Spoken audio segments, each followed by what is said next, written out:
Welcome back to another episode of Out of the Blank podcast. Gary, Joe, it's a pleasure to have you both on the show. Um, how's everybody doing? I got to start it off like that, or it just sounds rude. How's everybody doing? Our weather's turned nice, so I'm doing fine. Very well. Very well. Thank you. Now, I had been looking through the case, and I know we probably got some questions. We're gonna let this kind of flow all over the place. But I mentioned to you, Gary Schoener, off air about Richard Edelman.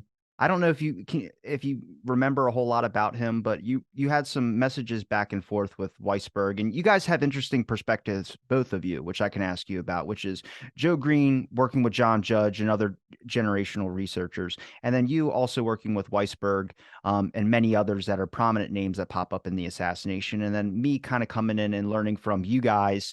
And we all have different experiences and all different flows of research. But from your experiences, and we could start with you, Gary, working with Weisberg, working with Garrison, or just having contact with even Vincent Salandria. I mean, did you find your own flow when you were doing your own research? I feel like everyone has to go off into their own thing, but through their experiences and their directions that you were able to look at, were you able to find where you kind of liked honing in on and where you felt like you gravitate? And I'm sure it changes throughout, like researching it even today.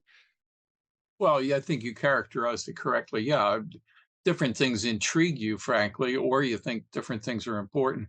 But remember, at times also when you're collaborating with other people, sometimes I'm going down pathways they're interested in, partly because I'm a friend and I want to help. So there are tons of things I discussed with Harold, which were not things I was particularly involved with or interested in. Like Edelman, I don't even remember. I'll be honest. And this is not the first time that somebody has pulled something up out of a Weisberg archive, has reopened this whole thing. Harold saved everything. And Harold and I were writing constantly. This is pre-internet, remember? So we're talking mailed letters and phone calls and stuff. But he kept everything. I didn't, and we went in all kinds of directions. There were times where Harold or Vince thought that I had particular knowledge or expertise or interest or something, so they'd ask me about something and get me interested simply because they thought I might have some particular insight, maybe because of something else I'd done. It was a little. That's how I got introduced to Tink Thompson. Vince knew that I believed there had been a double head hit just based on the scant records we have of the anatomy of the brain. Of course, I'd just taken a year of clinical neurology, so I was very much into brain structure and stuff. And he knew that Tink was doing it from the Z film, and he hooked us up because we're the only two people he knew that were talking about that. That's an example of something. Was I big deal? Was I into that area? Yeah, I was doing a memo for Tink originally for his book, and then when Cyril joined the fray, everything changed. Here you have a world level forensic pathologist as opposed to a graduate student in psychiatry research. But yeah, that's how you get down different pathways. And also the reason I don't remember some things very well, people will show me memos I generated, interviews I conducted. I actually didn't remember until I saw the memo. I thought, holy shit, yeah, I did go down to Maryland and talk to her. So anyway, uh, the fallibility of memory, but also of focus. What you're asking about is focus. And there were some things that captured my interest and imagination. Some things didn't. Were you surprised about, like, I mean, that internet archive? Like I said, I'm disconnected from this generation of researchers and these people that were there and experienced it and put all the man work into this. But I'm looking at the internet archive and looking at Harold's Weisberg's collection, and it just seems like it's bottomless. It keeps going. Every time I keep thinking I've went through the whole entire thing. I mean, I've spent probably almost 8 months now, 9 months now, going through the whole thing, and I keep finding more and more stuff where I'm like, well, I can't do that yet because I got to go into this. I mean, Harold was different because Harold did it full time. He wasn't working. It was a full time endeavor. He wasn't in graduate school. He wasn't any of the things that kept the rest of us busy. The only other person who was putting in that kind of time, I mean, there are people, periods of time, Shirley Martin, or, there were certain part of what they called the Housewives Underground, that but certainly I'm sure did that. And Sylvia Meyer certainly, at least in terms of examining the printed record, was day and night stuff. But Dave Lifton was probably the only other person, and he got his parents to subsidize him, so he basically wasn't working. He was working on the case, and of course, the court between the two of them, of course, you can go totally bonkers. But uh, Harold was doing this full time, year after year. Remember, he had formerly been a Senate researcher, investigator, so this was up his alley, and he just did it. And the second thing he did was, and I believe it was because he wasn't able to have kids. I think he wanted to be a dad, and so he adopted a lot of us younger people after me, Harold Rothman, a great many people that Harold worked with intensively. We did things for him at the archives. We got tremendous stimulation, ideas, questions, and you're right, he was going in all kinds of directions almost at the same time. So you couldn't keep up. Did any of the newspapers, like were they receptive to it? I know we talked about like the press and them not really picking up the main story, kind of pitching a narrative, but I see a lot of articles and a lot of news stuff when it comes to Penn Jones writing or anything that was at least looked at and at least published in a sense. I mean, I'm looking into Jim Cothey right now, just trying to figure out, what can I, with his autopsy and all that type of stuff, just trying to find anything that I can find a sliver of like, is this proof like neck chop 100%? Like, come on, let's figure out why that's the weirdest thing I've ever seen. But I mean, is there But any I news? don't know if I sent you my piece on the a, a legacy of fear. That's that piece I did that was never published in the Saturday Evening Post, but I had done when Corey Servas, the editor and publisher, called me late one night, and I thought, my God, this lady of some prominence and power wants to do a thing on the deaths. So I whipped off the thing, and my view of the deaths, and my view of Penn, who I dearly loved, but he was a real rascal.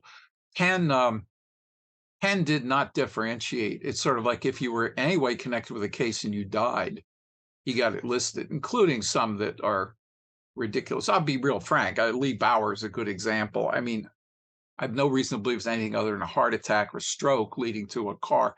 It was, and what Lee Bowers knew was already public. Lee Bowers constituted no risk to anybody by that point.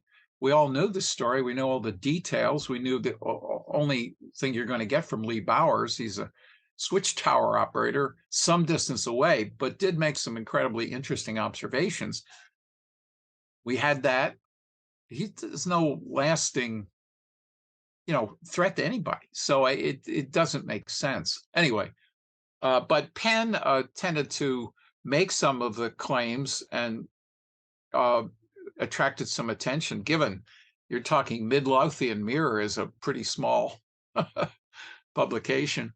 And I don't think, for example, when Vince and I and Tom Caton did the piece, The Watchman Waketh But in Vain, which ran for, I don't know, 4 weeks or something, we never got any attention to that. There was it's not like giving it to Penn and having Penn put it in the front page meant anybody read it or watched it. What about a name like Warren Reynolds? He wasn't killed, but there was a rifle shot that hit him in the head. I feel Warren Reynolds is a very key case, and there's no question because his family was threatened. And that case is one of the ones I put down in my legacy of fear as one that I think is probably connected. The biggest problem is we don't know exactly how, but we know that the Tippit slang was very key, absolutely key.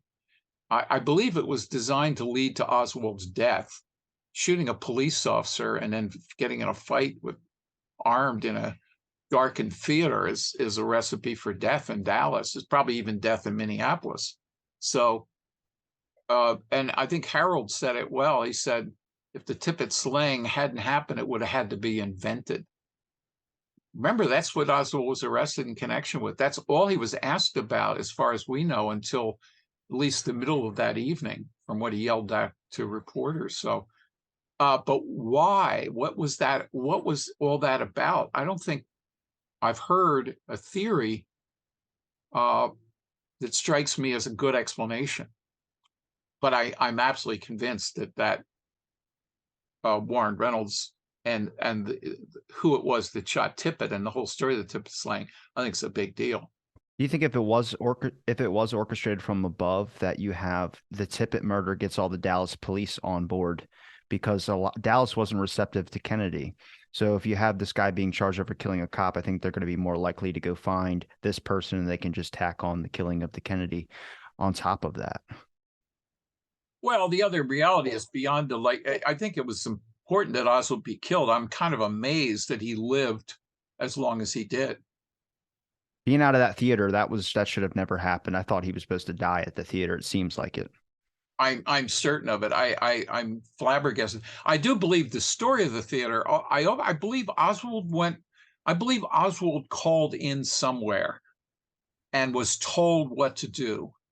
I don't think that going to the Texas theater makes any sense unless he was directed to do something like that. The second thing is, I believe that he believed somebody was going to pick him up or give him a ride. Certainly, the description of the Tippit slaying sounds like not that he necessarily knew Tippit, but that he was going over to talk to him. There was not he wasn't running from Tippit or something. He went over to have a conversation, and in that context, shot him. God only knows. But I believe Oswald was contacted somebody, was told something, did what he was told, had no idea what was going on.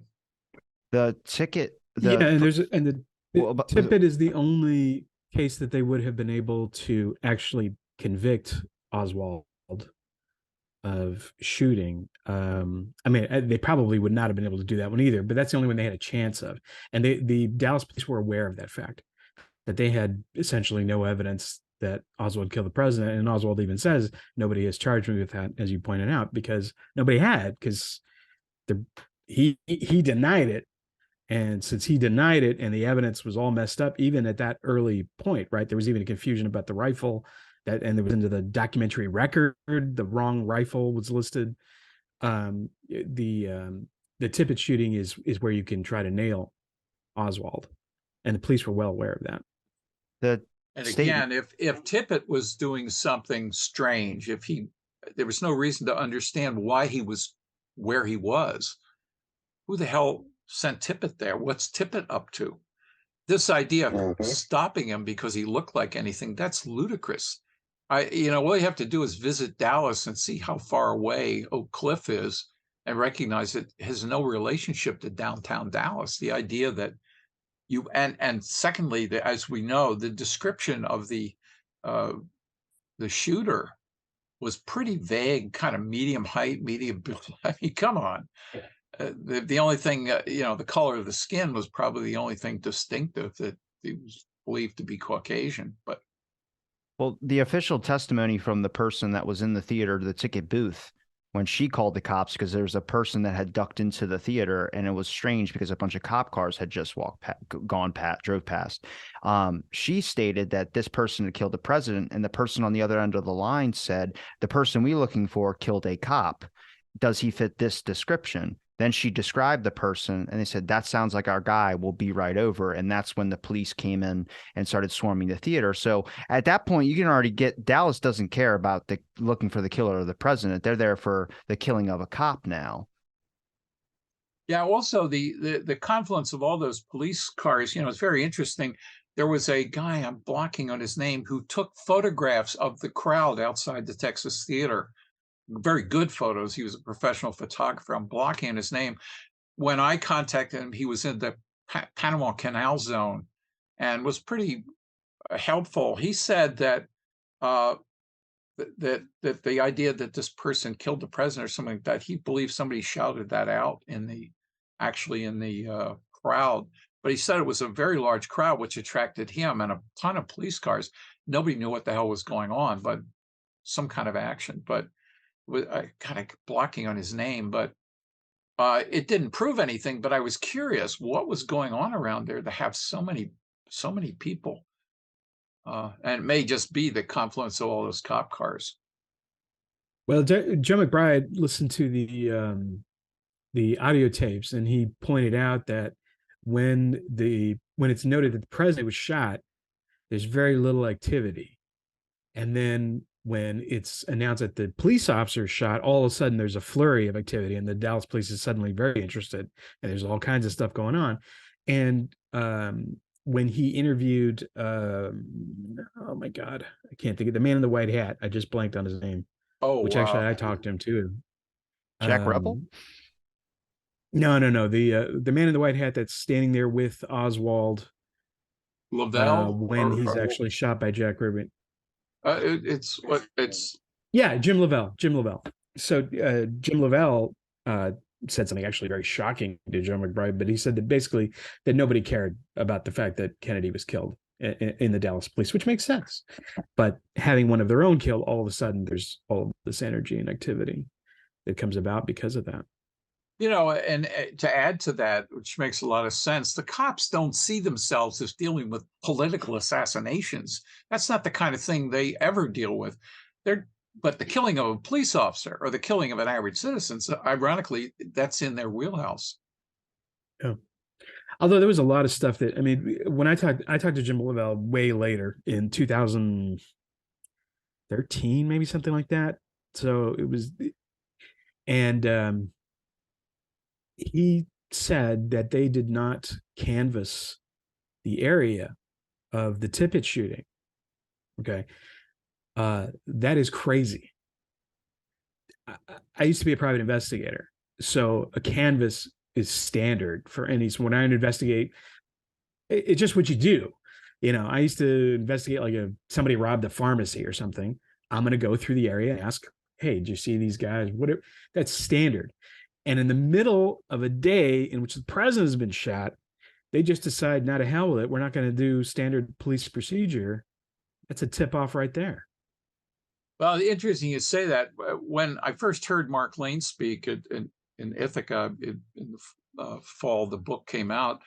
One of the things that got me interested in the case was his talk about Akuya Clemens and the fact that somebody came and threatened her, and it wasn't clear it was a police officer. In fact, you know, she was scared, as you know, this black lady living in Dallas in this kind of context.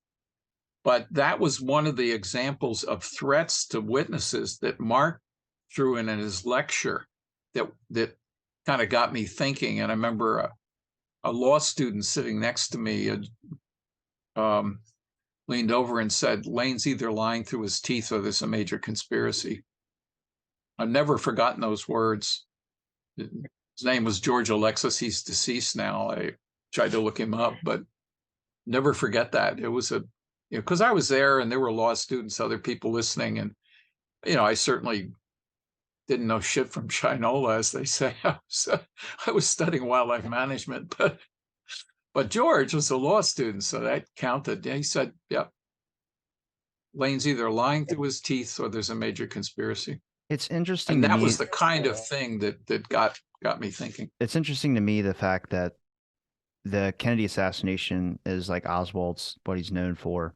But then it seems like when you look at like the Tippit shooting, the one that like is like the red herring, or the one that I mean, you don't really, a lot of people don't even know that there was another cop killed. They just know about it. It was just Kennedy was killed. But if you look at that one, that's the one that it seems like the most evidence came out against him on that one. Like that was the one they really tried to pin him on. And I'm not saying there's enough evidence to prove that he did do it. I'm just saying that's the one where when you start getting into the details of like, how do you know he killed Kennedy?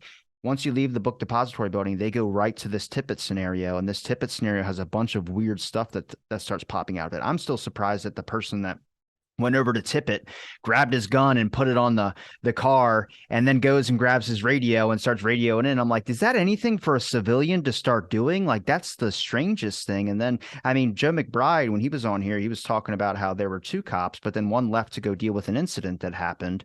So that's even suspicious as well, too. I don't know about the whole boarding house thing. That still is a little bit hazy in my mind, because a car that honked outside and, you know, they. Oh, yeah. Police car driving by. That's wild.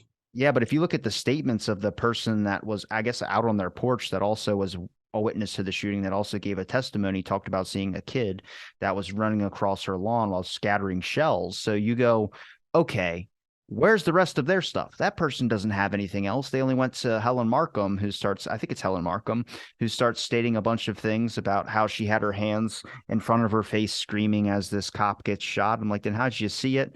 And it was just, there's a bunch of weird things, but you saw where there, certain people were cherry picked for their statements. But like I said, this Tippett scenario is very confusing, but also it's the one thing when you really start digging into the evidence that seems like it has a lot of stuff to it, which is what they're trying to pin on for like, this is how we know he killed Kennedy because of all of this right here. I Well, also there's think it's no question that significant. Oh, the go ahead. Tippett slaying did contribute to people's belief that he was an evildoer.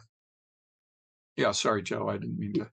Oh no, you're fine. I was just gonna say, I think it's also significant that Oak Cliff has traditionally been a primarily African American part of the city of Dallas, and it was so even down to about 1996 or so. I had a girlfriend that went to college in Dallas, and we spent some time in Oak Cliff because we had friends there. Um, and so the level of police intimidation, particularly in 1963, would be significant. I mean, Akila Clemens is obviously putting her life on the line, and there might not be a lot of other people willing to do that. You know, as a especially as a black woman, you know, coming forward to say something against the police. That's, you know, extraordinarily brave. It would be brave in 2023, and in 19, you know, forget it. You know, until this moment, I didn't know that. That's a fascinating piece of additional background here that does change the picture quite a bit. That's interesting. I've never heard that before. Uh, the kind of person that comes up with a lot of Dallas stuff used to be Mary Farrell because she lived there, but I had never heard that description of Oak Cliff. Boy, does that ever make this even more mind-boggling. I'm aware of the DPD and the John Birch Society, the members being a lot of members being the John Birch Society. And if you look into a little bit of the John Birch Society, they're not very known for their equality things. They're more about a certain thing. So it makes sense. I mean, there's a lot of people at the TSPD that were African American or something like that, and you know they could that hinder statements? 100%. I mean, you're being questioned about a guy who just killed a cop, and you work with the guy. And, you know, for me, I'd be like, I don't know. You know, I'm just gonna dodge the other way. Yeah, yeah. Well, there's a, I mean, I've said this before, but one of the things about being a private investigator is I spent time in a lot of police stations all over Texas and all over California, Southern California primarily. And you will notice that they all belong to a Masonic lodge. And I'm not getting into Freemasonic conspiracies, but what I am saying is that they swear fealty to one another. So that's what they talk about, the thin blue line that these guys stick together. So it doesn't matter what you were before you join the police force. When you join the police force, you're blue. And if you say anything against the police force, then that becomes a betrayal. If you expect to get ahead or even make a career of it, absolutely, you join the club. There is no ground. You know, the George Floyd thing and all the stuff in Minneapolis. That's a good example of the kind of thing. I mean, Minneapolis is not a real right-wing town, but the point is, within the department, you play ball, you don't play ball. There was that actually makes a lot more sense because if you look at like there's a DPD statement. Like I said, I'm looking through a bunch of statements right now, and another one is the Jack Ruby scenario. How did he get into the Dallas police? And there is a statement from a Dallas police officer that talked about that this person did approach and go up this ramp, and then he thought that the other cop was going to stop him and catch him or say anything about that. But even he didn't mention a single thing about it. Like this person, like he should have been stopped. We both saw him. I saw him make eye contact with the guy, but he never mentioned it to me, and there was no explanation of that, which only adds more of like, okay, so is there certain people getting leniency? Obviously, we know Jack Ruby was there. He was dressed up like a reporter and a bunch of things of this sort, but there's a And he knew a lot of cops. yeah, so that's like what I'm saying is it's pointing out another flaw in the whole like Jack Ruby didn't have any Dallas police connections and things of that sort. So why did this person's statement get buried in with the many other statements that are out there and not get picked to be an investigative thing? Well, Nancy Perrin Rich said that she thought he knew about half of the police force on a first name basis. I don't know if that's true, but certainly the guy was well connected. Well, even Nancy Perrin Rich goes to Dallas looking for a job with the police. they didn't have any, but they sent her to Ruby, became her employer. I mean, that kind of, speaks for itself. But anyway, that yeah, I think it's, yeah. The other thing is, to me, one of the key things is the killing of Oswald required exquisite timing. You consider Ruby is sending a cabling money to little Lynn Carlin, minutes before, and Ruby was believed to be still in bed at the time when Oswald was supposed to be moved. Remember, they delayed and delayed and delayed. Ruby wakes up, goes there. And then the other piece to that is that we don't know who gave the order to bring Oswald down, but we know that timing was very, very critical. And, Fritz and Curry, they each claim the other did it, but it's very key as to who gave that order and the timing of it. The other thing is, of course, we've all heard the beeping of the horn in the basement. It was hard to believe. I mean, he's not there. The horn beeps and then Ruby comes out. I mean, it was hard to believe. And also that we know that the two officers, Lavelle and I can't remember the other guy's name, were told to hold on to Oswald tight because there was some kind of risk. They weren't told that been numerous threats received on Oswald's life. That those people claim that they were never told any of that. So, but it's an exquisite kind of setup, and it absolutely had to be done in public, given the situation. It had to be a public execution that could be explained away. It's the guy, Dallas police officer Billy Grammer, that talked about that there was multiple threats, and then when he heard it on the phone about them trying to kill Oswald, he realized that the voice that was on the phone was Jack Ruby that had called and said, that's from Officer Billy Grammer that said that. I had to look up the name on my phone because there's a clip of him talking about that. He goes, I realized that this was, I think he says, it was Jack Ruby calling about killing Oswald. You can't miss that Southern drawl in that, but he literally stated that. And there's multiple accounts of someone saying that they're calling, saying that Oswald was going to be killed. And it's like, why didn't you take any of those at face value when you have this person in your custody? Well, I didn't know that. I knew about the threats. I had no idea that there was anybody that linked it actually to Ruby making the call. That's fascinating. And and it's a little bit hard to believe when he says that he didn't know, because it interviewed Wes Wise. Wes Wise was a reporter at the time. He later became the mayor of Dallas in the 70s. And Wes said that there were crowds of people that were gathering at street corners, like openly chanting that they wanted to lynch Oswald. Yes, that's what Wes told us. He said he was concerned that there was violence in the air, that they were like, we need to get this guy. Of course, he also said that Jack Ruby, I don't know if he's the original source of this story, but he did say that Jack Ruby told Wes that he was very concerned about Jackie Kennedy. And because, Ruby later says, he wanted to spare Jackie Kennedy the trial. That became the public and Wes, the public explanation. But whether he specifically told Wes because Wes was a newsman, that story, and it was very, like, I think Wes said he was in a car and like Ruby came up, maybe getting some of these details wrong, but it was a very casual, quick encounter. But Ruby came up and said, oh my God, I can't, I'm so worried about Jackie Kennedy, which, Ruby's this mobster. Like, why is he concerned about Jack? Yeah, but didn't his lawyer also make a terrible excuse about saying that Jack Ruby had some type of epileptic fit or something like that caused him to shoot Oswald? It's like he ran up to the guy and shot him. And I'm still surprised at the number of people that were just like, hey, what's going on here? Like, I'm going to keep staring and not trying to stop. Because the number of people that tackled them, I mean, you can look at the reporters and the interviews with the reporters that talked about, I jumped on Ruby and they got the gun away from him. And it was just like, it happened so quick. Yeah, I understand that. But this guy, they're walking down a long corridor hallway. You don't see a guy with a gun that's slowly walking up. Like, that's why you got conspiracies of people saying Jack Ruby didn't do it. I'm like, geez, what are we talking about here? It's not as long as you think. So I've actually been to the parking garage. So in fact, I went in and took pictures and stuff. So you come out, there's a door that they come out of, but the actual area kind of looks bigger in the photograph than it is in real life. Interesting. It's actually tight. Yeah, it's actually pretty tight. And especially with all the people in there, I mean, people must have been like, they're right up next to each other.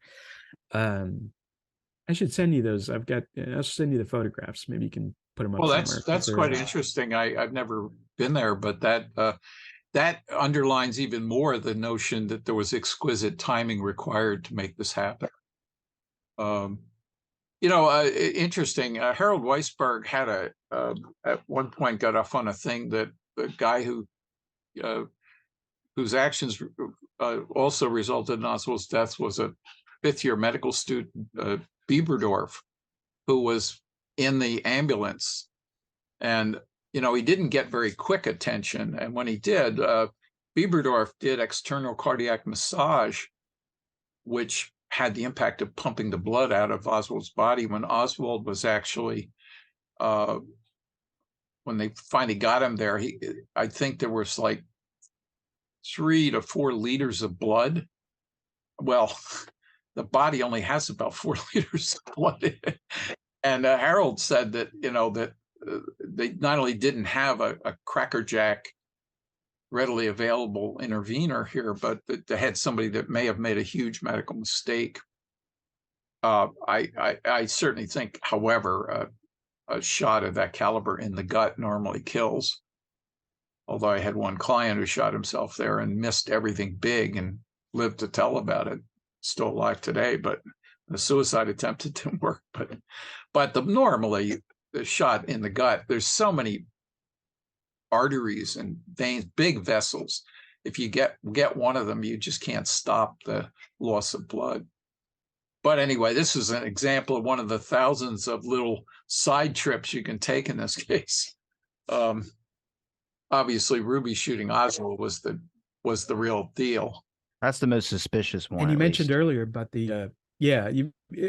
that's why I never really went into the medical evidence very much, because I figure there's nothing that I can see that Cyril Wecht or Gary Aguilar, people who are experts in that, will be able to see that, especially Cyril Wecht. My God, um, and I know other people have, and I also don't think I'd have any credibility talking about that because I'm not, I don't have a medical degree. That's not my field. So I've done other things, but that's how I've had to. You kind of have to pick and choose, because if you try to do everything, it just becomes a mess. By the way, Cyril, I and David Lifton accompanied Cyril to the archives to see the X-rays and photos. We weren't allowed in, obviously, but we communicated with him through the phone in the hallway. Essentially, we had a time set where he would call us from there. This is before cell phones and stuff.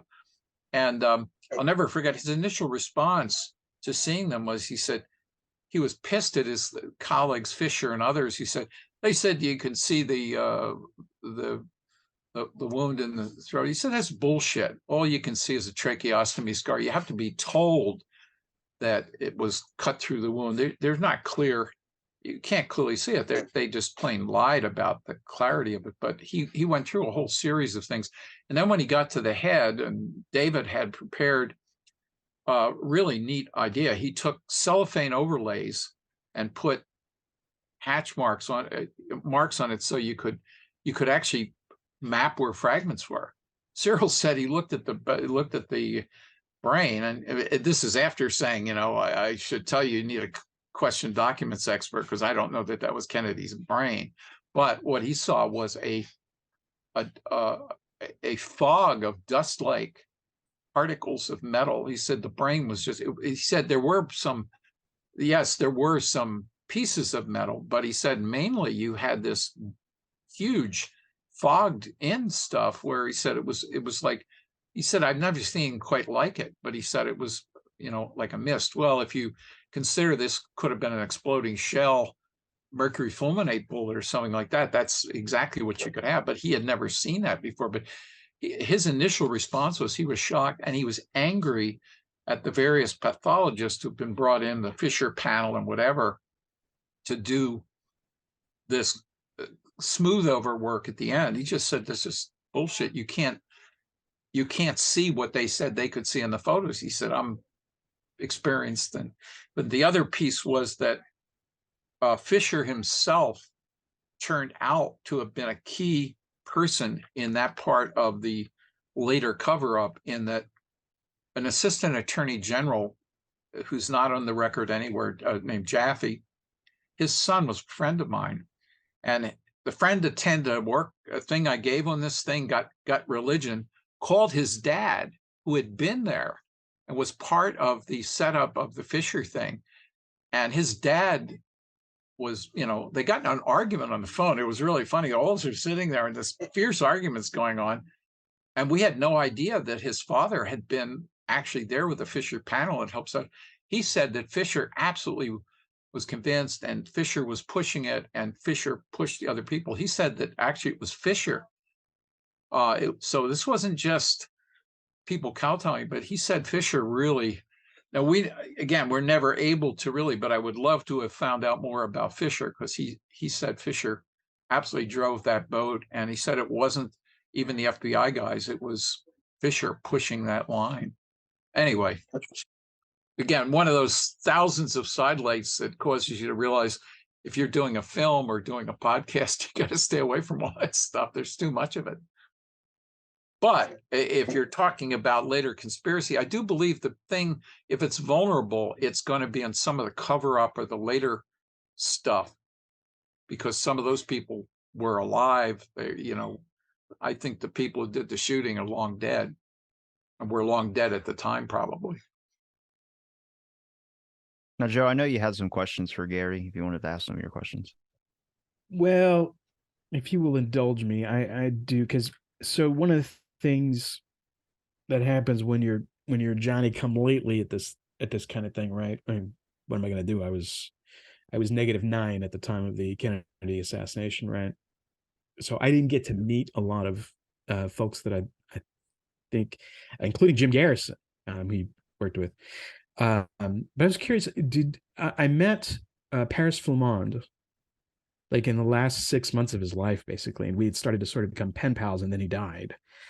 Did you know Paris very well, or did you I work didn't with know it. Paris I at all? had read his stuff, but I didn't know him. Okay. I was curious about that because his book is pretty good. I think it is. There are mistakes and things like that because he's doing, reporting as it's happening, but he's inside the Garrison camp. I've always thought it was really fascinating. And I know you knew Mark Lane, or at least you worked with Mark Lane some.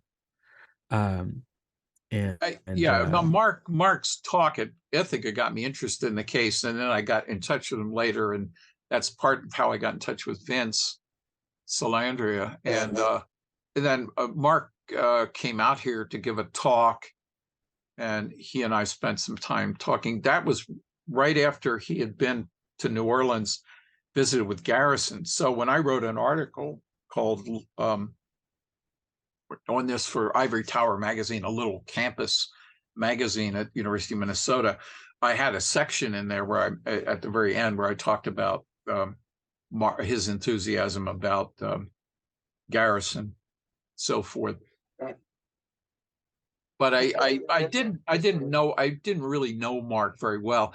The other thing about Mark is he ended up, of course, going all over the map. And one of the things that I found very troubling was, first of all, I don't think he contributed good lawyer thinking to the Garrison thing. I think there were things like, which at the time I didn't realize the limitations. He Perry Russo and the sodium amytal and stuff like that. That's not a truth serum per se. I mean, at times you get things out of people, but that can render testimony unusable too. And but Mark, I'll never forget. Mark said, "He's got them, Gary. He's got them." Boy, I would not describe that case as, especially not at the beginning, as he got them. As much as I believe the big picture, this particular conspiratorial talk, I would call it, was flimsy at best to link it to what happened in Dallas. The second thing is that since I believe Oswald's role in Dallas was not a role in the killing, but a role that's going to be the patsy blamed for it.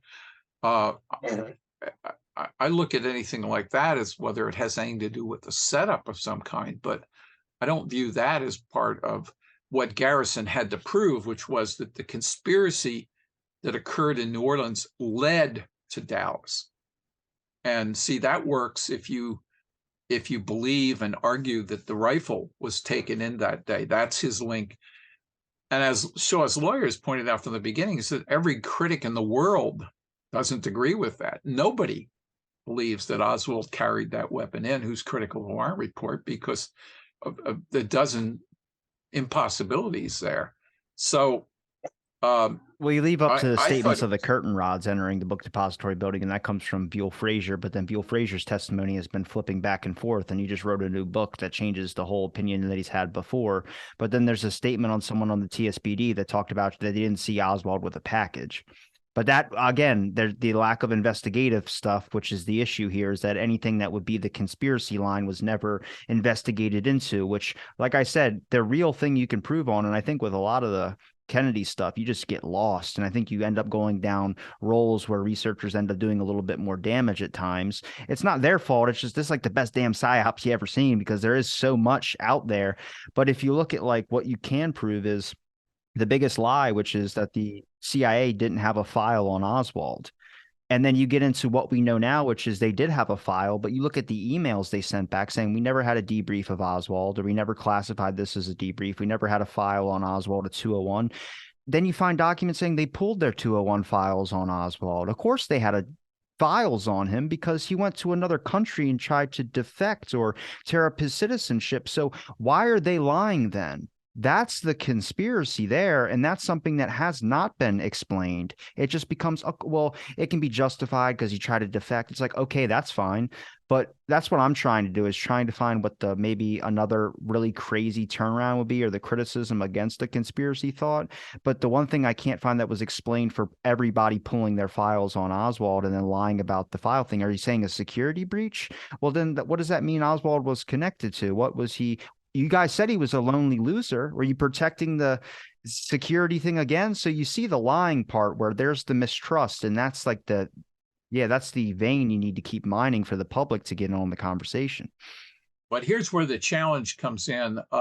I believe each of these agencies was quickly trying to sever any tie, any link to Oswald. Certainly J. Edgar Hoover was in that bag real quick. And we have some of the evidence we have because they weren't all working together to cover up. They were each covering up other things. Look at all the stuff we learned about plots to kill Castro, all the other stuff that came out as a result of this.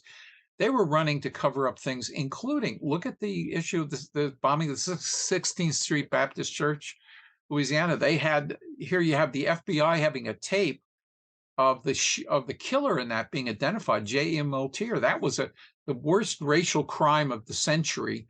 They claimed they had no leads, and here we have an actual tape of a man naming the person who did the bombing. All that stuff. This opened up so many doors. So you have cover up connected with your connection with Oswald, because nobody wants to believe you failed in your duty and that's why it happened. Meanwhile, back at the ranch, you have all kinds of other crimes, assassinations in other countries, you name it, that are potentially exposed. And in fact, many of which did get exposed by the Kennedy case. So that muddles the thing, because it's hard to tell who's covering up the killing of the president as opposed to connections with Oswald or other things. Look at the James Powell thing. Guys, Army intelligence inside the depository on duty that day. He was on duty. We know that now. We know that he actually was assigned to be there. For what reason? And he took photographs that no one's ever seen. And why was he not questioned? At the very least, here is a professional observer taking photographs on site inside the depository. They close the doors, and who they get? They get James Powell. We still today, now I'm not up on things, so maybe I'm wrong, but as far as I know, we don't know shit about, again, what was the assignment If he's on assignment, wasn't he was happened to be around Dealey Plaza as a tourist or something. He was there on assignment. What the hell's going on here? Jump on 2 points you just made, which I think are great. One is that because there's so many things that are going on that are dirty, you don't always know what somebody is protecting. And one great example of this that I've talked about this before, a lot of people will say that, including Haldeman, right, that when Richard Nixon was saying the whole Bay of Pigs thing, that he was talking about the Kennedy assassination. Um, but even that, like, what about the Kennedy assassination? I mean, the inference is that Nixon is involved in the Kennedy assassination. But that's an inference. We don't actually have direct evidence of that. Nixon may be covering up any one of a dozen other things that are going on. So JFK may be the biggest elephant in the room, but he's not the only elephant in the room. And that's part of what makes this such a hall of mirrors. The other thing is, to go back to your original point about the Garrison investigation, I think the jurors got it right, right? The jurors said that they believed that Garrison had proved that there was a conspiracy to kill Kennedy. He had not proved that Clay Shaw was involved in that conspiracy. Now, it happens, I agree with Garrison. I think Clay Shaw was involved. But at the time, he could not prove that. And I don't know that you could necessarily prove it now. But he's certainly, he fits the profile. He's got all these different connections. I don't want to get on a big thing about Clay Shaw. But the point being that in a legal sense, Garrison was chasing rainbows. Like, it was going to be very difficult to actually prove that this guy was specifically involved in this conspiracy, even though he convinced the jurors that there was one. Well, good observation. I love your thing of the room of mirrors. I think that's a brilliant way to capture a lot of what we're dealing with. And I would agree. I believe Shaw played a role. I don't believe he's the kind of guy that sets up the actual operation. I think you're dealing with a whole different kind of person for that. But I think there were lots of people that had to do with the taint on Oswald or the backup you'd need to show that the guy had been thinking about it before. And there's a word national security, or this idea of secrecy, because our enemy could get our secrets, and I really question that, because like we all know MK Ultra. I would have said if they would have just been like, if they weren't unwitting citizens, they did too. If they just said, "Hey, want to take LSD while we watch you in a room?" There would be plenty of people that would have signed up for that when we would have had a whole different mindset of that. But if you really look at what they're protecting with the idea of national security, I try and tackle this from, I don't have any legal background, but I try and think of this as like lawyer speak. How are things being written down that necessarily don't mean sense? For instance, the person that requested from a research review board, not the assassinations review board, but a different one, talking about Agent Demencia interviewing a person that worked at a Minsk factory in Minsk in 1959. Do you have this file on this person? And they say no. And then 6 months later, they request again, saying this person insists that he interviewed someone and this was this. And they go, "Oh, we didn't classify that as a debrief." Are they lying? No, but it's like a legal speak type situation. Get all the words correctly, which you start boiling down into the Secret Service member, which is an area I'm looking at, about the one that was allegedly on the knoll, that apparently was flashing around a badge. Secret Service said there wasn't anybody up there. So yeah, but then I find an article, or I forgot what report it was, but it was about what the CIA could do, that they could offer members to help out the Secret Service if they needed help doing their duties to protect the president. So was there a Secret Service person on the knoll? No. Okay, they're not lying, but was it a CIA person that was acting like a Secret Service member to help out with the president in his trip to Dallas? That could be the legal speak out. And that's what I'm trying to look at through this case, is that there's a lot of this technical or legal mumbo jumbo, which is like, they're not wrong, but they're also kind of like dicks. I hate to say it like that, but like, you're looking at it like, you can't prove this in court because they're not technically lying or committing perjury or doing any of these types of things. They're just forming everything really strangely. And if you read the Church Committee report, the CIA had found a way to word certain things to go to Congress so they could do some of their activities without them breaking the codes or standards that Congress would flag and be like, you can't do this. So it's a common tactic, and there's now a track record history of it. And we have well documentation of what that can lead to and what activities that could be: wiretapping people, academic influence or influence on academic campuses. We see that with the reports that we have. So it's just about looking at this from, like, I would say, the lawyer speak stuff, which is not the lying aspect, but it's what causes a lot of confusion as well too with people, where they start seeing like everything starts to become like a red herring. You're like, oh my God, this.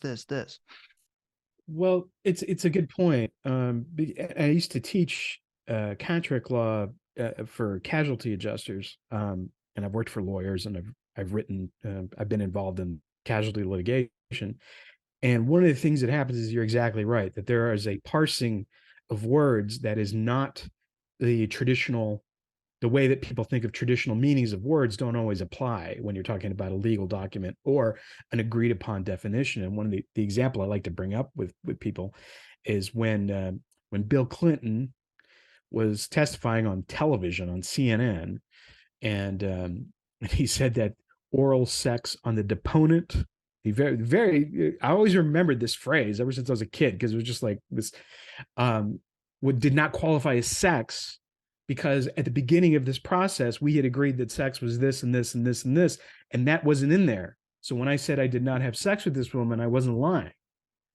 See, that's a legal argument, and that stuff, and he was right.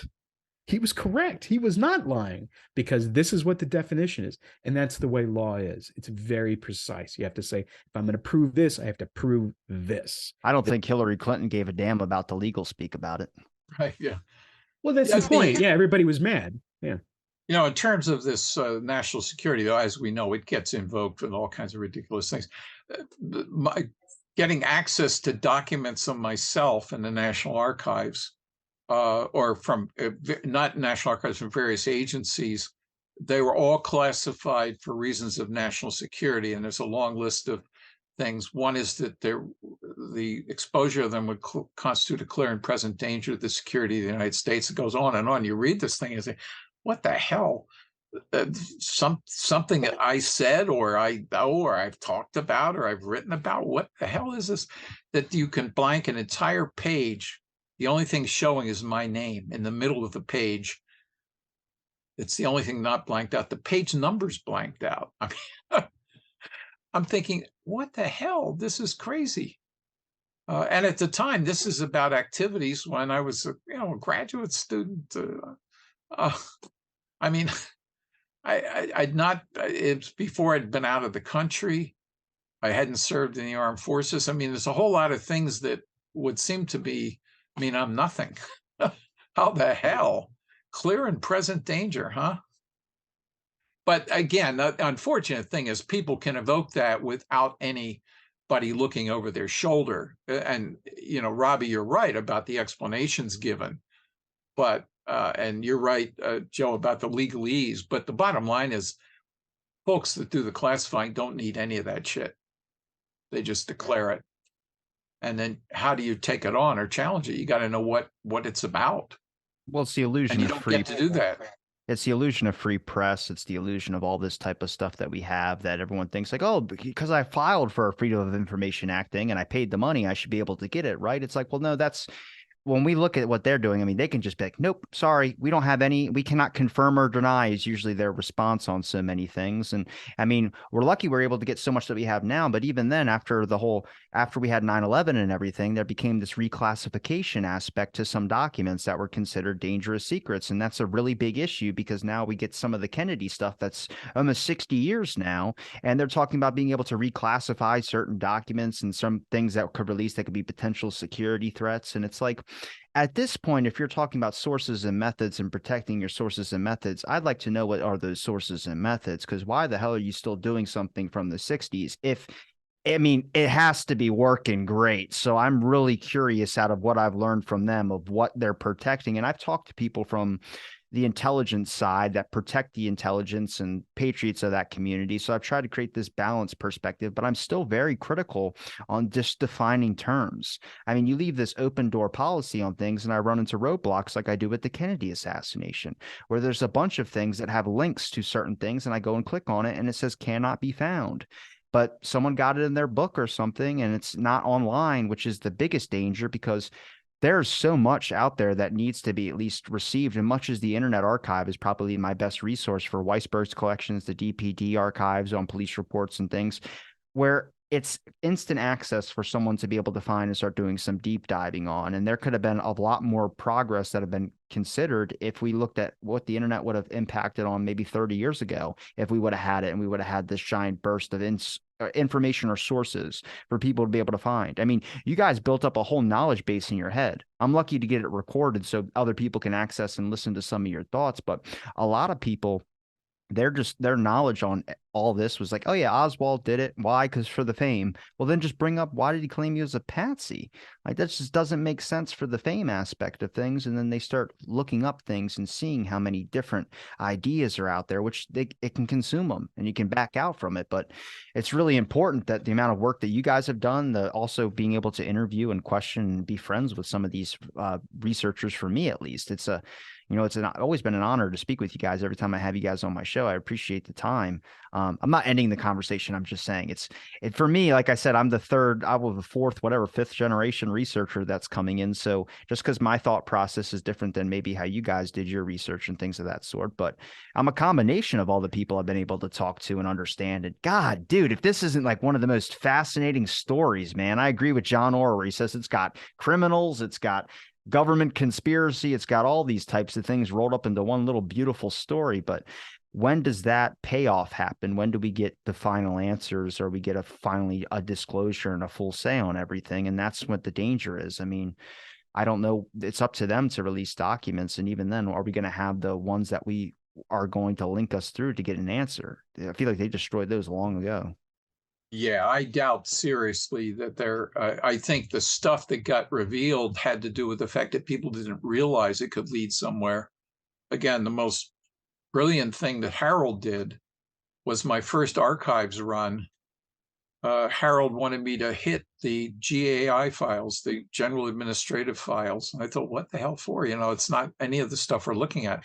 He was absolutely right. It was everything we're looking at, because it included memos from attorneys about things that are classified, things that we would never have known about, except we found the junior attorneys were kibitzing back and forth about it. And all those little memos were there piled up. It was brilliant. Nobody went through them to classify them because they weren't documents. They were just little memos, scraps of paper, taking up space, and he was absolutely right. That's where the real story, a good part of the story, began to unravel. But who would have thought that? Again, but the sheer volume of this, and you're right, the ability to research today is 1,000 times better than what we had. We had nothing like this. But the idea that there are magic documents there, I think, is silly.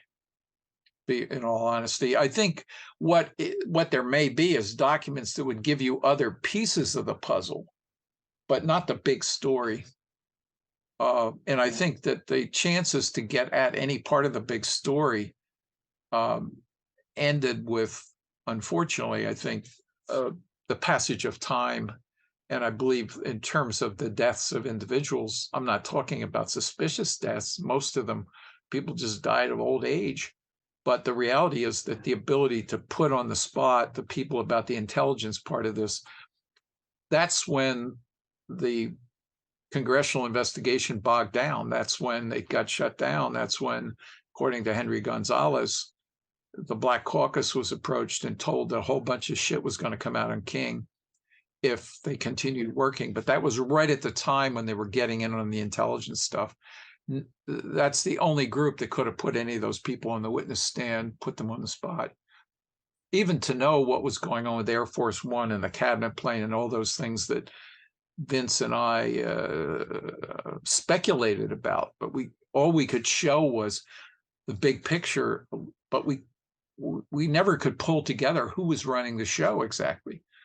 For example, that could have been done, but it wasn't done. Could you imagine being a person that bought a ham radio so you can listen in on things, and next thing you know, you hear Air Force One talking on an open channel, and you're like, "Holy shit, what is going?" That'll really send you down a spiral down there. I'd be losing my mind. Well, this would be a 7 Days in May. It'd be a great movie. You got all the same things. You got the bombers up in the air, and you got national security, and you got a code book missing. Yeah, wild, absolutely wild. Which But Pierre Salinger somebody was smart. those... Oh yeah. So, well, but and then when Salinger offered to let Vince have the tape, it turned out it was gone from his personal papers to the National Archives. That was the end of that. We got the acknowledgement, we got the agreement to actually let Vince have access to it, and it was gone. Not from the General Commission files, but from his personal files in the National Archives. And that's no different when I went looking for the first file I went looking for was not there and has never reappeared. And that was a file that consisted entirely a commission document, which was photos of Lee Harvey Oswald, all the photos of Lee Harvey Oswald. You know that was gone real fast. And of course, I wanted it because we knew that people had been mistaken for Oswald. And I wanted to, and Oswald looks different in different photos. So you want to know which of these Oswalds do you remember? I think the Ruby Oswald thing, that one incident was clearly Larry Crayford. I think there's not much doubt, and I don't think Larry Crayford looks like Oswald, except he is, mid-sized American with, Caucasian. I mean, but all that, I was going to start out my work with those photos. It wasn't to be. Didn't work. Yeah, no, the guy at the Mexican embassy I think he looks like Dick Butkus. Like, he does not look like Lee Harvey Oswald. I know, you see this stuff like that, but you see, those are the kinds of things you'd like to have a witness or somebody look at it and say, that's what the person, the one in Mexico is so ludicrous that I don't think, has anybody identified who that guy is? I mean, it's obviously not Oswald, but did anybody ever find out who he actually was? I want to say I read somebody who had an ID, I don't know, but I don't think it's a positive ID. Yeah. He had the same similar receding hairline type thing, but he was a little bit heavier than Oswald was, right? Oh, much. Yeah, he was short. So ironically, was it Warren Reynolds who described there were two people seen on the 6th floor. One was a short, thick-set guy with a brown suit, and one was the who was carrying a shorter weapon. Was that Randolph Carr? I can't remember who it was that described. There was one short, thick-set guy with a brown suit and a shorter weapon of some kind. I don't believe anybody ever got anything more than, it wasn't a long rifle, but it was perceived to be a weapon. Now, do you believe 2 rifles that were found at the book depository building? I've heard that said before, and I think that's Tink's work, but I've seen a photo of one being handed down a fire escape or something like that. So it's confusing to me because I can't find any evidence or statements or anything submitted on another rifle being found on the building. I see statements from people that pigeons flew off or whatever it is, just flew off from the roof. No, there's a Weitzman. There's a Dallas PD Weitzman sign that's a 7.65 Mauser. Like the Carcano, yeah. Not the Carcano, no, it's the Mauser. I'm not good with weapons. 7.65. Oh, the Mauser, yeah, the Mauser, yeah. Yeah. Right, and my Weitzman. Yeah, no, there's official document. And there's another memo that says it's a Lee Enfield, a British Lee Enfield, which I think is a 3. That's the second one that was found on the roof? Well, we don't know that they're separate. What we don't know is where there's substitutions. Was a weapon brought down and needed to be substituted for another weapon? Or what we don't know is, were these distinctly different items that were found, or was the Mauser in fact found and then the carbine was substituted for it? You need to find a rifle that has enough power to shake a floor, because the guy on the 5th floor talked about that rubble had landed on his shirt. So I don't know a rifle that can do that. And the Mauser is apparently a much more plausible weapon. I am not a weapon expert, but I've heard people who are well versed in weapons. It's a better weapon, is what I've heard. Yeah, the Carcano is actually nicknamed the humanitarian rifle by the Italian troops that had to use it in World War One, and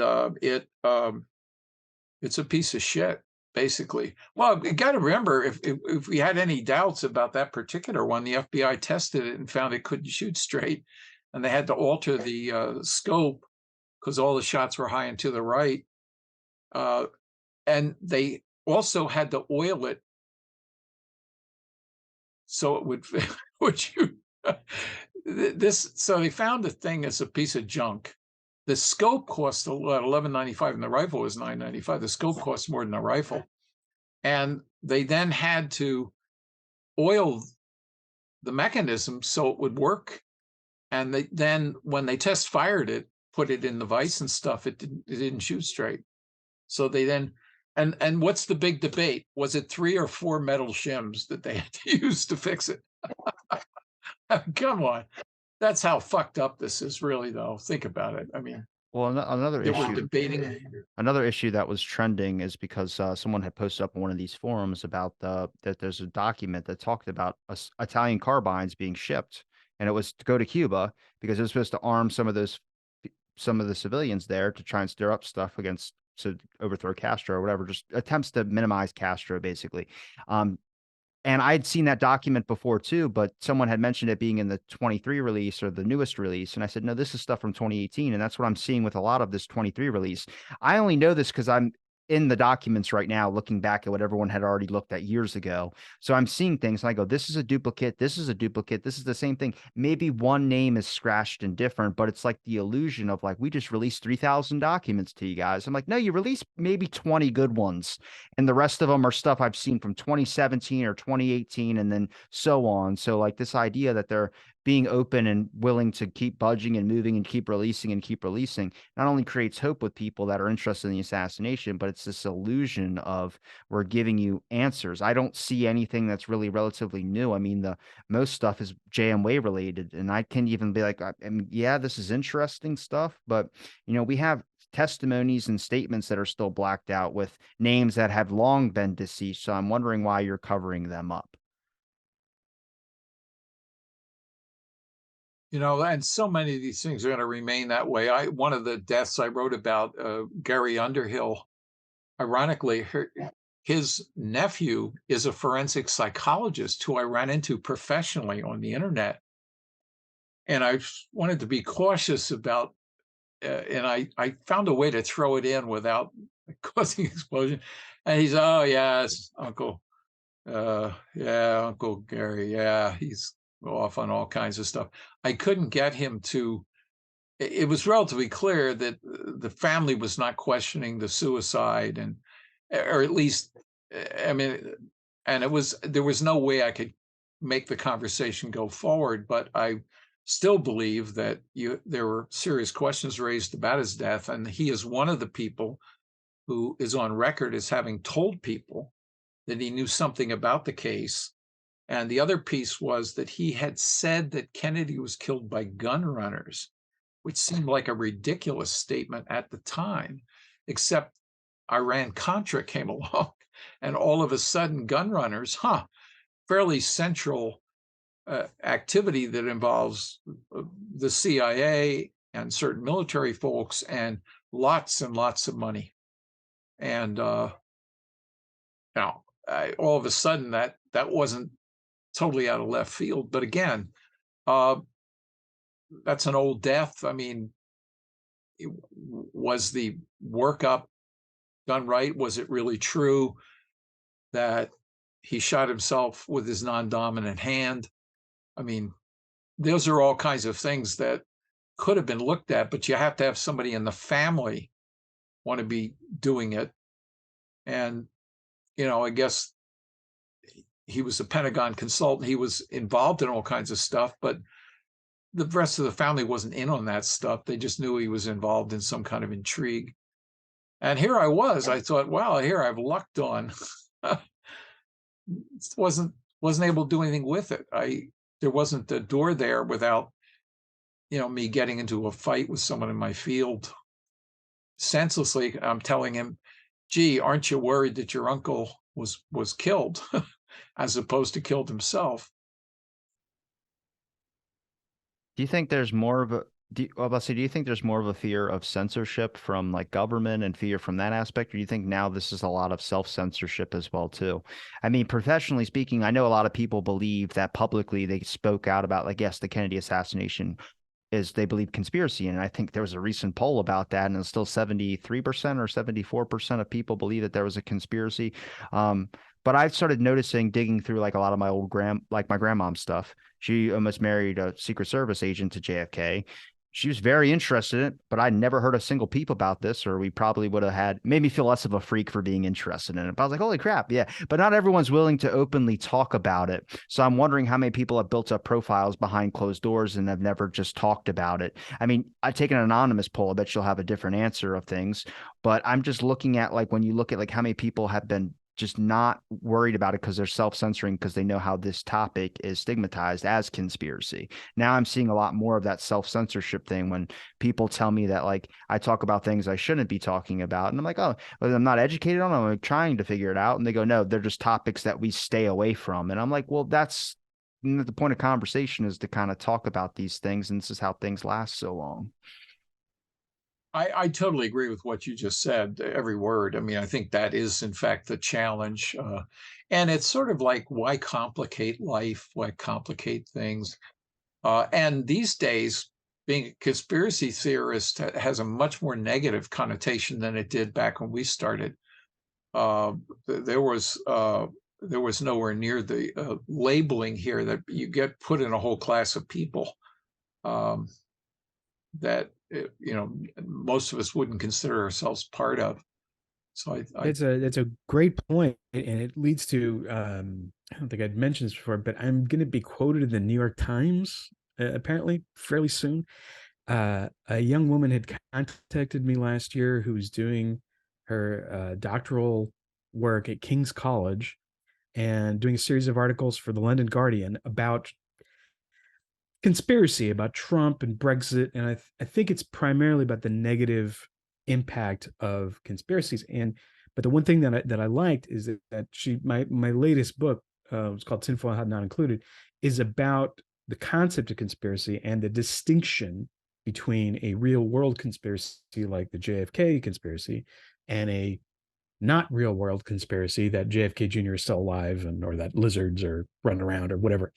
And she's cognizant of that too. And I think that's what that article is going to be about, is about that separation. Because you're right, these days it's not just that conspiracy theorists are marginalized, but the conspiracy theorists are now dangerous, possibly terrorists, and they're trying to paint everybody with this brush. Well, and the distinction between trying to undermine the ability to have a government or a society that's functional versus trying to understand what's wrong so you don't repeat the same evils. Uh, those two things got muddled here. One is an excuse to resist all authority or resist all action. The other is the desire to clean up our act and not do it again. Yeah. And that was with the Kennedy case, the coming out of stuff about other assassinations and so forth. We learned a lot as a byproduct about assassinations and about the real story of the Vietnam War and our role in the killing of Diem, or at least all of that stuff. And I think that for all of us, that was what we were seeking, looking at, if you understand what happened, it's easier to prevent it reoccurring. Well, especially you got like government like with Northwood speculating on downing an aircraft, and if there's a possibility there's a sports team traveling, I'm like, damn it, I'm not getting on an airplane. But I put a lot more weight into Hale Boggs' death and a lot of other people like Dag Hammarskjöld that the UN decided to look into because it was a little bit suspicious about how his plane crashed. But I mean, the free speech, I like the importance of this is to be able to talk about it. But when people say like the government, whatever, this, you're not being a patriot, you're being criticizing the government. I'm like, well, you're supposed to criticize the government. I mean, the fact that conspiracies are existing is because the fact that they're are trying to justify lying to you under this idea of defense or anything of this sort. And we know from history now that that is bullshit. I mean, it is. You look at it, there's a lot of things that are big examples of this is clear. Like, what was the purpose in this? And it's their thought process. And that's what happens when powers are unchecked for so long. And it's like, I'm a patriot of America and the government and everything, but I also want them to define their terms because you can't do this broad brush labeling on every single thing. And we know what happened with the communist threat. I mean, how ramped up that got. I mean, that's only going to create even more conflicts in today's society when they have these ideas of secrecy. It's like, I get secrets, sure, but can we define that? That would be great. Well, again, back to remember the Pentagon Papers and the importance of exposing a lot of things so that finally people did get a clearer picture of all of what was going on. And it wasn't as simple as the good guys versus the bad guys. And I know Joe's got to go. Joe, you want to promote your links if there's anything else you want to ask, and then I'm probably going to talk to Gary just for a couple more minutes. Okay. Yeah, no, it's Joe Green JFK is my stuff. It's a real pleasure talking today. Gary's great, and Robbie always very nice. So Thanks, man. take care, everybody. Great Sweet to see thing. you face to face, as they say. Yes. Take care. All right, Gary, I got a couple questions for you. One, would you do it again? Would you do it all over again? All the research, all the work you put in, everything like that. Would Oh, you do it yeah. again? I grew as a person. I learned a great deal. It was an invaluable experience. And I can't separate the mental part and the learning and the growing up and the uh, from the personal friendships and relationships. I have many treasured memories of discovering things, sharing them with others, talking with other people who had a serious concern about the country and what the hell had happened. Um, Do you think you have a healthy mistrust of the government, or any healthy mistrust of just the official story on things? I look at things a little bit more differently, and I did before about like just the official story of things, but this one really opened up my eyes to a whole lot of history that exposed a lot. Oh, absolutely. And I would tell you, I had some friends who used to sponsor little talks in their home to try to get people to re-examine the Vietnam War and other things. I turned out to be their most effective speaker because the JFK assassination, you had issues of the press's failure, governmental failures of a variety of types, and that was more convincing and in a way more straightforward than a lot of issues around the Vietnam War and Southeast Asia and stuff. So they had me back to do it many times because they found people developed a healthy distrust enough so they didn't buy the official version without at least getting clarification, if not explanation. We talked about this when we talked with the other Gary, but even the Vietnam napalm girl, who it was her photo, the photo was cropped, the original one compared to what they released to the public. I mean, I get the credibility aspect of how it might look to the audience, but also it's kind of like, do you not expect people to be able to trust their own government? I mean, Vietnam War is one of the biggest contentious things. I mean, sparked a lot about in the counterculture movement. A lot of people were anti-Vietnam War. But it also sparked up the agencies to start creating fake programs and other things to try and tear down that what they would call domestic terrorism, which is another big issue. Well, and sadly, as we see in the JFK assassination, but in other things, the creation of the very evil you're warning people about, and whether you talk about MK Ultra, any of the other things going on, the Black Panthers, you had people going out and killing people, blame it on the Black Panthers. You create all kinds of enemies. Uh, and of course, as we know, during much of our lifetime, the American Communist Party was only able to stay afloat because FBI agents paid their dues. They're sometimes the only people that were sending in their contributions. Probably that should have been a tip-off that if you're sending money, you're probably FBI. But again, it starts with some notion that you're good, and therefore anything you do is well intended. And you can get so far afield from that that you're doing the very evil that you're warning people about, Now, and don't see it, and then hide that fact. we've mentioned this a couple of times, and you've talked about some of your work on this, but you do believe that some of those deaths are suspicious, that some people were killed off. Like I put a lot of weight in William Colby for the whole Watergate fiasco and the church committee stuff, but there's names in the assassination. I don't believe it's every single one. I think there's speculated 160 or something like that. But I look at some, maybe 20, 30. I would put oh God, I'm gonna blank on the guy who's the guy who saw the Rambler. Oh, I should know this. Craig, Uh, uh, yeah, Roger Craig. Roger Craig. Officer Roger Craig. Yeah. His death is suspicious to me. When I talked to Steve Cameron, talked about it was apparently a shot from his own rifle that was aimed like this, so you had to hold it up like that, and it managed to go through all his major organs, and he bled out on his floor. But there was a revolver on his dresser he could have just used. So, there's weird things like that in autopsies that weren't performed to get a diagnosis of like a heart attack or something like that. I don't know if that's common procedure, but there's just some stuff where I'm like, why didn't you do an autopsy? Why did it have to be so case shut? Well, the biggest thing is I do believe that there are deaths that we don't know about simply because, and the fact is somebody that's central to the case, it gets killed, is someone gets killed. So you don't know about them. But I do think that the legacy of fear around this is the bottom line. And there's a tremendous number of people who are silenced by fear. And the second thing, I guess, is uh, there are well documented threats and campaigns of threats. There aren't things that people just dreamed up, they're direct threats. All of that stuff I think is relevant. How many people were actually killed or assassinated that we know of? I don't know. I've got some, again, that I think are suspicious, but Dorothy the Kilgallen? again, Darth Kilgallen is one of those ones where I don't know. Yes, there. Unfortunately, that type of death is not uncommon, where you have the multiplier effect of the two drugs. Uh, uh, it's hard to say. There's a bunch that I'm up on the fence on. I don't believe is clear cut. That I have a ton that are in the suspicious category, but not where I'd say, oh, well, that clearly is.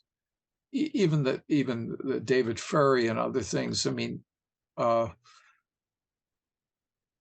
I don't take the position that we know of a bunch of people that were killed. I think Rose Shirami, however, if it's got to be somebody that knows something or is key that we don't know, that the death has to cover something up. It can't be about what we already know. I don't think With there's not a lot of payoff in that. Dorothy Kilgallen, James Angleton was apparently the person that took her journal from, but then I also know that I think it's James Angleton that also with Mary Meyer and broke into her art studio and took her diary as well too. So I don't know if you've ever heard that before, but that's very suspicious where that guy's name popped up in two Well, missing important pieces. yeah, as they call him, the ghost, very key player, and certainly one of those people that has to be suspect if you're asking which powerful people were in any kind of position to bring this thing about. Certainly, Angleton's got to be on the list. And I think, however, it's also possible that he's simply somebody that's endlessly covering up sleaze and intelligence operations. And as we know, he was operated as a bit of a renegade, but one with a lot of power and influence. I do think the Mary's Mosaic book and the work that's been done on Mary and Dorothy Kilgallen certainly impresses me as something significant, but I don't, I haven't reached a conclusion as to exactly what, but Angleton would be one of the people on my list if you're saying who has clout who has the know-how, who might have had the motive, he'd be on that list. I point to those, at least pointing out those as like lines of like, this is where we can tell that there's like, obviously we don't have to roll our eyes at conspiracy. Like that's very weird that, those situations happen where two diaries or two important things were taken by the same person after their deaths. Well, exactly, and he's certainly a Johnny on the spot in terms of trying to pull stuff together, suck things up. And again, it was somebody that unfortunately was never really put on the spot by um, the congressional committee. I mean, that's an example of one of the people I would like to have seen Are you surprised really. at the number of people that made statements saying they did it? Like Trafficante did, I think, at the time, and then James Files is over there still talking about doing the shot. And then I think even Sam Giancana at one point also said it as well, too. Yeah, and or the classic thing, their lawyer or one of their kids or a relative makes a statement. Uh, First of all, it's quite possible that they were involved in some fashion. The mob CIA military connections fairly well established for certain projects. And the possibility that some element of this, even the killing of Oswald, related to some mob function is quite possible. I don't think those are the people that ran the show, but did they provide any kind of expertise or muscle? Again, I go back to Nancy Perrin Rich talking about the Jack Ruby as the bag man for a joint CIA crime operation, pulling refugees out of Cuba and sending guns in. Here we have somebody directly observed that interchange occurring. Um, that kind of stuff was going on. So is one of these people connected, or do they believe they are and aren't? I do believe the key to this case was that leads went in all kinds of directions, and all kinds of people could be fingered or pulled in. Everybody was covering their connection. Oswald had more connections, uh, more groups that have to worry about getting rid of files or any kind of a sign of connection. Some of them may have been involved, and some of them may simply have been wanting to sever any tie to Oswald. Oswald is kind of like the tar baby in Brer Rabbit. I mean, you just don't want to touch the tar baby. Well, Mr. Schoner, I appreciate the time you gave me to talk with Joe, and appreciate the extra couple of minutes here at the end as well, too. But is there a place where people can find any of your links if there's anything you'd like to promote? I got nothing to promote. That you'll find a whole bunch of stuff in the Weisberg archives, and I think you can, if you do Gary Schoner JFK, you can find Tom Bethel's notes about my visit with Garrison. But yeah, and I don't think the things, I don't know. I believe in some of these sites. My piece, A Legacy of Fear, I believe, is available somewhere in the internet, and I in one of the JFK sites. And I also believe that Vince, Tom Caton, my series of articles, The Watchman Waketh But in Vain, may be there somewhere. Those would be the two things from long, long ago. Well, I'll link those in the description. We got to start you with Twitter at some point. I know you're not about it, but it'd be a great way for people to be able to follow you and check out some things, interesting things you might be able to post. But I appreciate the time. I'm gonna link your links in the description, and thanks everybody for listening to this episode of Out of the Blank Podcast.